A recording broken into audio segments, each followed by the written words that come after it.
Welcome to the App in Top Mobile App Marketing Podcast. For so many mobile app developers, it's an all-or-nothing battle out there in the App Store. This App in Top podcast is your mobile app marketing advantage. Let's get that new app of yours moving to the top. This is the App in Top Mobile App Marketing Podcast. And now your host, Michael Bauer. Hello, and welcome to the App in Top Mobile App Marketing Podcast. This podcast is produced by appintop.com. You can find the daily blog at blog.appintop.com. Track us down on Facebook at facebook.com/appintop. And we tweet, we hope you do as well, so follow us on Twitter at appintop_com, appintop_com.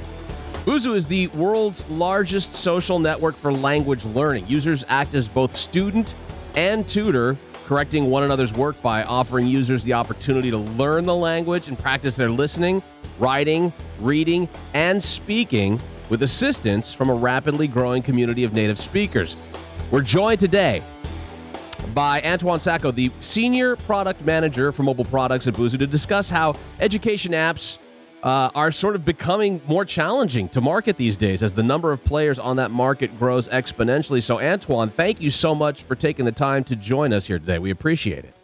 Thank you, Michael. Tell us more about Busuu. Where was the idea for this found? It couldn't have just happened in high school Spanish class where you just got finished learning how to say the yellow pencil, right? It had to go deeper than that. Yeah, but that was not that far, though. The company was founded by Bernard Neisner and Adrian Hilty in the beginning of 2008. So both founders did actually an MBA at IE Business School in Madrid, where they did meet. Mm-hmm. So their MBA was in Spain, even though Bernard was from Austria and Adrian was from Liechtenstein, a very, very small country in the middle of Europe. And so both of them had been learning Spanish since they were both living in Madrid, and they kind of felt frustrated by traditional language learning methods, quite undigestible books, which were pretty boring, time-consuming, and expensive. So 2008 was also the time Facebook was entering the European market. So the both of them, Adrian having really strong technical skills, had the idea to combine language learning with a social network component. They developed the idea of Busuu then during the MBA and founded the company right after graduation. I mean, it seems like a brilliant idea. It's one of those things that I feel like if you stumbled across it on Facebook because you just posted something on Facebook and then somebody said, oh, no, that's not how you say it or that's not how you write it. It's like this. And then all of a sudden, there's your brainchild to start this whole thing out. With Busuu, what was the main accomplishment, the main feature that those two wanted to create here? So I think the killer feature was really the community part of it, and the fact that in Busuu, each user is both a learner and a tutor of his mother tongue. Since we have a whole community aspect where users can correct each other's writing exercises. And on web, also voice recordings. So I think that was really like the unique value proposition of Busuu at the start. Did Busuu take off immediately on that level? Did it take a little while? And since that time, which really, when you think about it, isn't that many years in the distance, but it feels like a lifetime when you're talking about mobile app marketing and such, how many users have been acquired from the inception? So also important to keep in mind, Busuu was a web-first product. Okay. Since that was so far quite far ago, but yes. Since then we've basically acquired more than 55 million users. Wow. Over the last 7 years, yeah. And of the 55 million, how many of them are active on a regular basis? So right now we're talking about several million active. It depends. It basically fluctuates between 3 and 8. Do you still find that, as you said, this started out as sort of the web-based version before it went to the mobile version? Do you still find a lot of users are using the web interface as well as the mobile? Is there a number leaning one direction or the other? Yeah, it's definitely leaning toward mobile. So today, most of the active users are using mobile apps. One of the reasons for this is that a larger base of a large and larger portion of a user base is living in emerging markets where people tend to have a phone, but very few of them tend to have a personal computer. Okay. As a result, we have a very slim overlap between mobile users and web users. I feel too, like on a technical side, maybe in addition to not having access to the computer but having access to the mobile, that there's a certain element of the technical side where you could probably, if you're recording what you feel is in your mother tongue the correct way to pronounce something, it's easier to do on a phone perhaps than it even is on a computer. And if there's an ease through the application to load it up, technically it makes it easier to use your phone. No, absolutely it does. Was the audience fast to grow for you on the website, and then once mobile launched, just sort of rocket launched, propelled?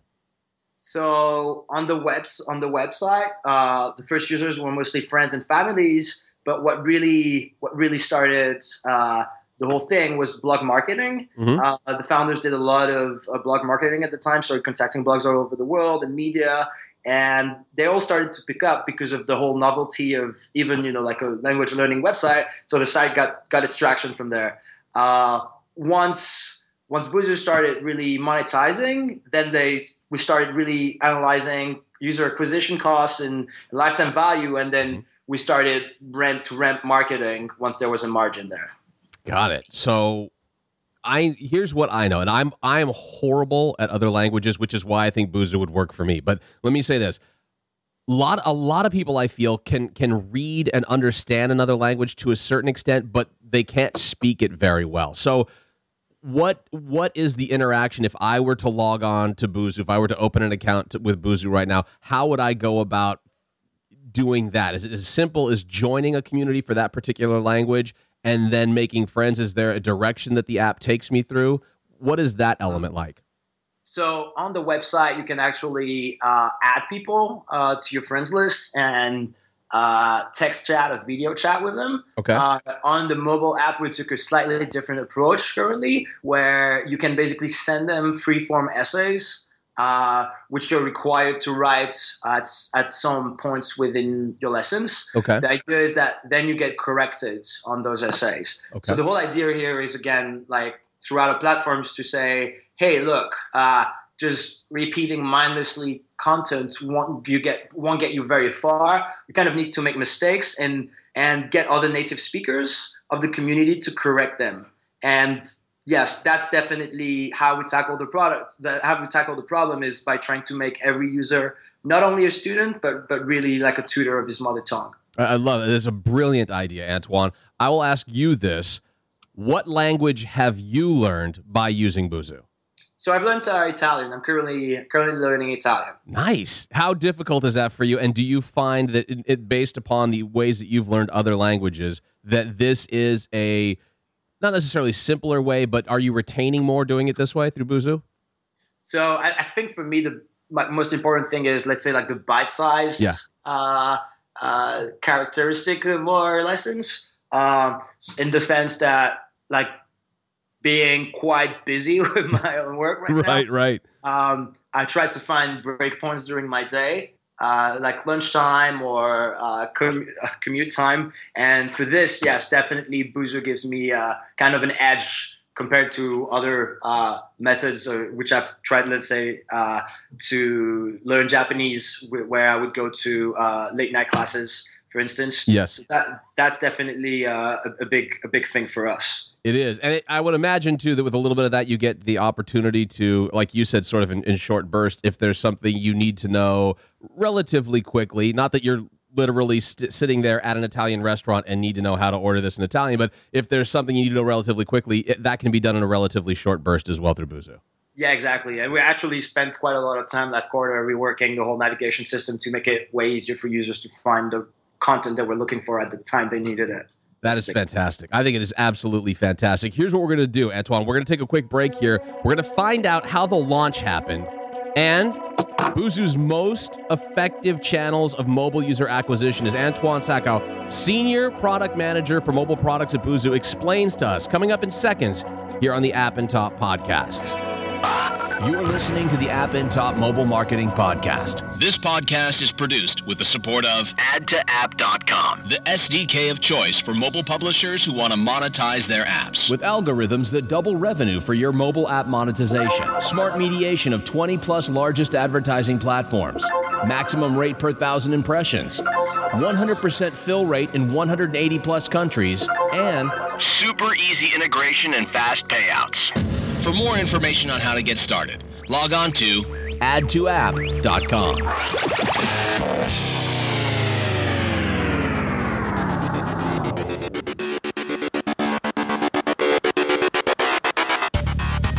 This is the AdtoApp Mobile App Marketing Podcast. I am Mike Bauer. Busuu is the world's largest social network for language learning, making every Busuu user both the student of a foreign language and a tutor of their own mother tongue, but no pressure whatsoever. Antoine Sakho, Senior Product Manager for Mobile Products at Busuu, has kindly joined us to talk a little bit about how their launch went and Busuu's most effective channels of mobile user acquisition. So, what we learned from you already, Antoine, so far is that there was sort of the website launch first before mobile began. Yeah, exactly. With that, how quickly did mobile become the next level for you? And at what point were you focusing on new users for mobile as opposed to the web? So Busuu was pretty early on the App Store. Mhm. I think we have had an app there for almost 6 years, 5 years, 6 years. And so let's say this fact really has helped us rank really well. Mm-hmm. So that was one of the first thing. The second thing is also that, we really focused on product quality from the onset, and Apple and Google are both very sensitive to this. Yes. And when they recognize product quality, then they tend to get you featured. And definitely featurings have been like the one of the major accelerators of the growth on the app stores. Yeah, I would imagine that's definitely the case. It's good to know that happened. What with this? How long, or I guess probably the better question is, how many people did you see making the transition easily enough from the website to mobile? Were there holdouts? Were there people who were just exclusively doing the computer website version of it, or did you find a very good turnover rate to the mobile app? No, so we started to cross market from web to mobile pretty quickly, and people mostly got the fact that to some extent there were complementary tools, Mm-hmm. and definitely that was not a hard sell at all for our users. So it wasn't a difficult transition for them, and I imagine there were probably, was there anything in particular that you used as, hey, here's the new thing, the new toy, the new whatever it is on the mobile app that you can go and play with right now at this point that makes it easier for you? What was sort of the marketing push for you guys there?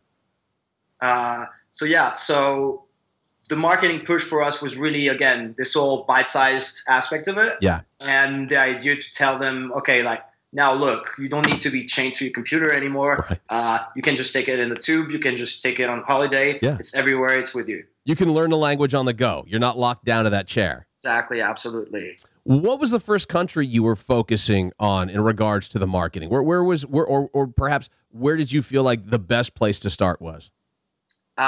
So we actually started globally. Mm-hmm. There was no. We really went global from the start, but then we started also focusing on the largest markets such as Brazil, Russia, Turkey, where the app really took off by itself. Mm-hmm. But again, we used SEM globally, and that really helped us grow internationally and scale out from Europe. And again, once again, one of the big push in terms of global growth for us was the relationship with Google and Apple and subsequent featurings.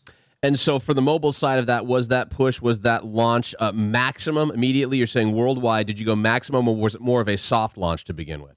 No, we immediately went global. Okay. Yeah. Is there a universal strategy, or have you seen in this time since the launch, is there a universal strategy or a strategy that you guys have developed for app promotion that works in virtually every country? So in terms of strategy, again, the one that works in every country is pretty much pretty much product quality, relationships, sustained relationships with Apple and Google on one hand, which is also complemented by some App Store optimization. And then on the other side, again, SEM is for us still a pretty considerable acquisition channel. Tell us more about the development process. Is it impossible to implement all the functionality of the web stuff into the mobile app? Has mobile really sort of led the way now? As you said, you're not chained to the computer any longer. Is mobile leading the way in that development side? So that's a very good question. So the company a couple of years ago really decided to switch from a web-first approach to a mobile-first approach. And now you could absolutely say that mobile leads the way in terms of feature development. To answer your question, to answer your other question about how we decided to implement functionality of web to the mobile app, I think it was more a matter of focus, because obviously you don't want to just duplicate what you have on web and just smack it in a mobile app. Right. Also for matters of time, of navigation, of usability. And while the web is very feature rich, we decided to focus on the core of the experience on mobile, which is basically the core of the learning experience. So this core revolves around 4 pillars, which are reading, speaking, listening, and writing. And we kind of cut everything else out of it. Okay. And now we're starting to add more things, slowly but surely. So it was really taking the core. So when you're selecting the most important features, you're going, what is the core of what we want to have done here, and use that on the mobile app version, and then kind of develop from that point forward. No, absolutely. Okay. I guess one of the questions that I have is if we're thinking about, as you use this, Antoine, and you've said with sort of the short bursts of getting your information for speaking Spanish, French, whatever it may be, what is the retention rate for the app, and what do you do for keeping your audience with Busuu? So currently our retention rate is around 25% week 2, meaning that around 25% of registered users of a given cohort come back on the second week. Okay. What do we do to keep them around? So we've been doing a lot of work around motivation, because I think that's really big. We part of those apps, we consider ourselves part of a bigger family of apps, not just language learning, but in general, let's say self-improvement apps. So that can be your running app, like let's say Runkeeper or Runtastic, or your brain training app like Memorado or Peak or Elevate. All of us have the same issues, challenges, which are, look, people are always very good at formulating, let's say, resolutions or how they want to improve themselves, but it's way harder to have them stick to their resolution. Yes, that is very true. So what we do here is we try to play around with a few devices, such as rewards. How can we create systems of rewards, and including variable rewards? How can we show them the progress they've made? How can we display it? And how can we make this progress be a delightful experience that keeps them coming? So really play on rewards. Also play on triggers. So here it's more like push notification and reminders of your study goals and what you've learned so far. So I think, both really are big for us. On one side, the triggers. So how do we get them back? And then the other one, the rewards. How do we reward them for sticking to the behavior they actually want to incentivize in the first place? And do other users play a role in that as well? What I'm thinking of is from the aspect of one user, say who lives in Spain and is fluent in Spanish, being the tutor for somebody who is not. Does that tutor get an ability to check in, see how that person's doing? Do they need any more help? Is that another part that might sort of retain some of the users or bring them back? So that's one thing. For instance, we have those exercises, which I told you earlier about, those writing exercises. Yeah, the writing. Yes, exactly. That's one good example of getting disengaged users to come back to the app, is that eventually those exercises, as long as they're on the platforms, they still get corrected by other users.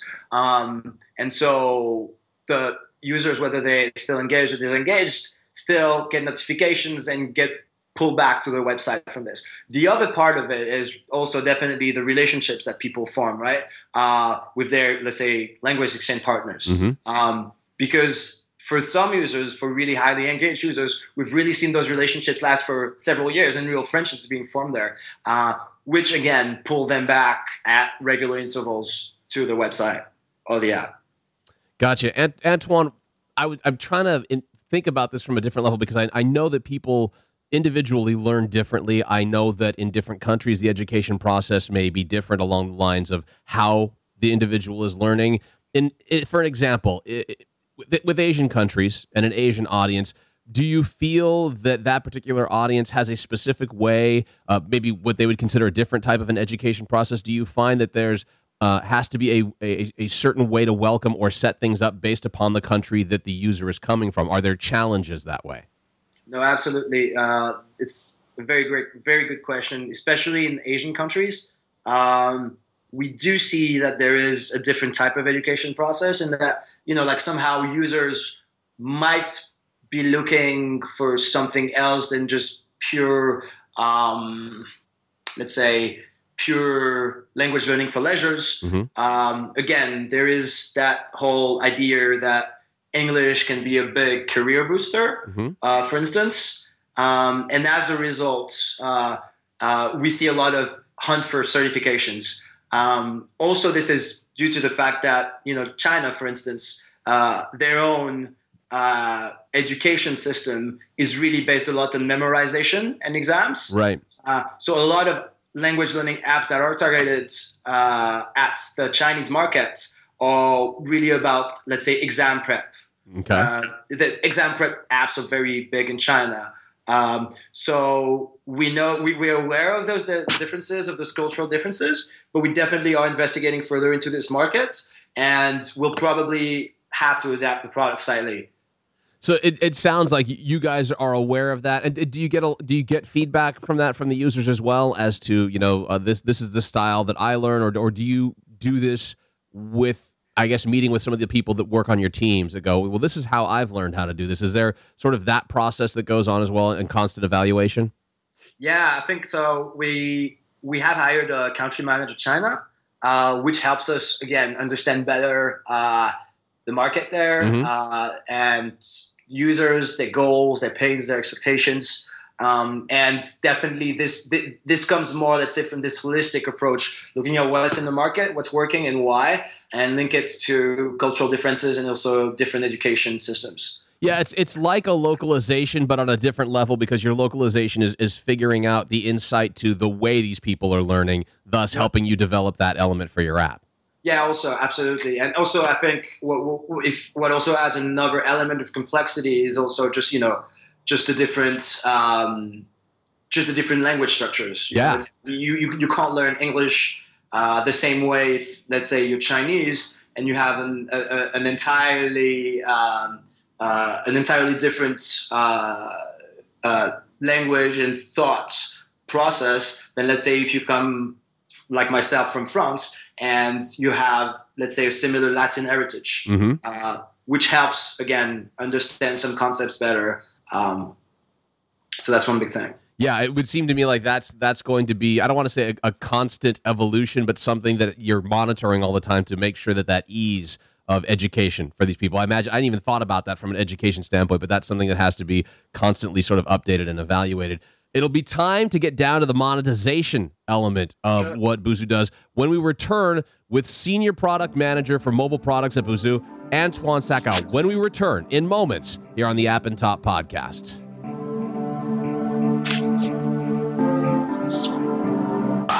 You are listening to the App and Top Mobile Marketing Podcast. This podcast is produced with the support of AdtoApp.com, the SDK of choice for mobile publishers who want to monetize their apps. With algorithms that double revenue for your mobile app monetization, smart mediation of 20-plus largest advertising platforms, maximum rate per 1,000 impressions, 100% fill rate in 180-plus countries, and super easy integration and fast payouts.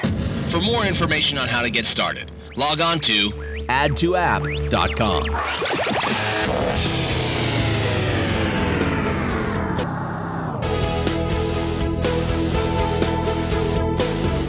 This indeed is the App and Top Mobile App Marketing Podcast. I'm Michael Bauer, your host. We would absolutely love to hear from you, so please send us your comments via Facebook at facebook.com/appandtop, or tweet us your questions, comments, thoughts, pictures, whatever you have, on Twitter at appandtop_com. That's appandtop_com. Now, the education app marketing is becoming more and more challenging as the number of players on that market is growing exponentially. Let's see how challenging monetization can be with Senior Product Manager for Mobile Products at Busuu, Antoine Sakho. Antoine, what percentage of users were ready to and are ready to move to a paid version of your app? So obviously this is fluctuating, but it's basically single-digit conversion to paid. Okay. Who pays more, the web users or the mobile users right now? So today, actually, the mobile users pay more. The reason why we believe they do pay more is that basically in web, we have higher penetration of credit cards. Okay. Because again, mobile is more. We have a way larger user base on mobile, which is living in emerging markets. Mm-hmm. And so we see a lot of countries where, let's say, people might not have credit cards. And so we try to diversify means of payments. But this is then dependent on the app stores. So conversion is in web is higher due to this. Also, there's that, I'd say, other factor, which is, the fact that, let's say, the dominant paradigm on mobile today in the mobile economy is also that everything should be free, to some extent. Mm-hmm. So I'd say it's like from a pure psychological perspective, I think it's harder to get people to subscribe to a product on mobile than it might be on the web. Mm-hmm. That makes sense. I mean, if you think about it, the way that we've been trained as users from this standpoint is pretty much that falls right into play. So your monetization strategy is soft and natural is what I'd call it, much like my love handles. How do you define price range for what you're doing? So I think here it was more, let's say, again, like taking a perspective of the user. There needs to be a return on investment. Like normal language courses, let's say tutor courses or class courses, are still very expensive today. Mm-hmm. And so what we really wanted to do here was make language learning, quality language learning, more democratic. The idea here is that definitely $10 per month is relatively cheap and does not hurt the user. So that was kind of like the initial logic behind it. Now, definitely, we are doing a lot of testing, and we are starting to pile a lot more on price testing to really find optimal price points. Is it? I always feel like when you're talking about education, there's sort of a question that would come into play in regards to monetizing that, and I guess the question here would be: is it possible to use advertising monetization in educational apps, or does that sort of just on a ground level go against what you're trying to do? So Today we do have some ads within the product. Not that many and not that intrusive, right. But we definitely still want to monetize our free users since we are a freemium model. I think here you basically have two kind of perspectives which you can have. One is to say, hey, look, we'll have an entirely paying product, and maybe we give you the first lesson for free and all the rest is locked. Mm-hmm.